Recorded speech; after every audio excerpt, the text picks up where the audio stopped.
తమిళనాడులో 4 years BTech చేసి వచ్చి మళ్ళీ ఇక్కడ హైదరాబాద్లో కోచింగ్ వచ్చారు మీరు. అవునండి. అంటే ఎలా అనిపించింది అక్కడ 4 ఇయర్స్ మీరు నేర్చుకుంది ఏంటి, ఇక్కడ ఏం నేర్చుకుంటున్నారు? అంటే అక్కడ బీటెక్ కంప్లీట్ చేశాను, but I have not strong in programming language. Okay. And నేను డిఏ తీసుకున్నాను ఇక్కడ, అండ్ ఇక్కడ బేసిక్స్ నుంచి ట్రైన్ చేస్తున్నారు. So it is helpful for me.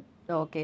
So data analytics అంటే ఇప్పుడు ఫ్యూచర్లో స్కోప్ ఎలా ఉంది అండ్ మీరు ఇండస్ట్రీ స్టాండర్డ్స్కి ఎలా మీట్ అవ్వాలని అనుకుంటున్నారు? అంటే నాకు కోడింగ్ పైన అంత ఇది లేదు కాబట్టి నేను డిఏ తీసుకున్నానండి. ఓకే. అందుకే ప్రెసెంట్ ట్రెండింగ్ డేటా అనలిటిక్స్ ఉంది కాబట్టి నేను డేటా అనలిటిక్స్ తీసుకున్నాను. ఓకే. సో బయట ఇన్స్టిట్యూట్స్ గురించి చాలా కనుక్కొని ఉంటారు కదా, ఫ్రెండ్స్ త్రో ఎవరితో మనం నార్మల్గా ఎక్కడైనా జాయిన్ అయ్యేటప్పుడు చాలా కనుక్కుంటాం కదా.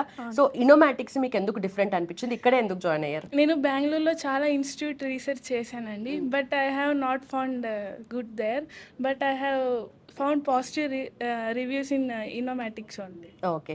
సో ఏమేమి ఉంటాయి క్లాసెస్, ఎలా కండక్ట్ చేస్తారు and remaining end of the day ఎలా ఉంటుంది? అంటే క్లాసెస్ 2 hours ఉంటుంది, and mentoring session from 2 to 6 ఉంటుంది, and training is very good, and mentoring సెషన్లో డౌట్స్ క్లారిఫై చేస్తారు, okay. And it is well structured. Right. So mentoring sessions అంటే 1-on-1 ఉంటాయని విన్నాము. అంటే 1-on-1 అంటే ఇన్ని స్టూడెంట్స్ ఇంతమంది ఉన్నారు కదా, సో ఎలా కండక్ట్ చేస్తారు? There are different mentors, they will train us. Okay.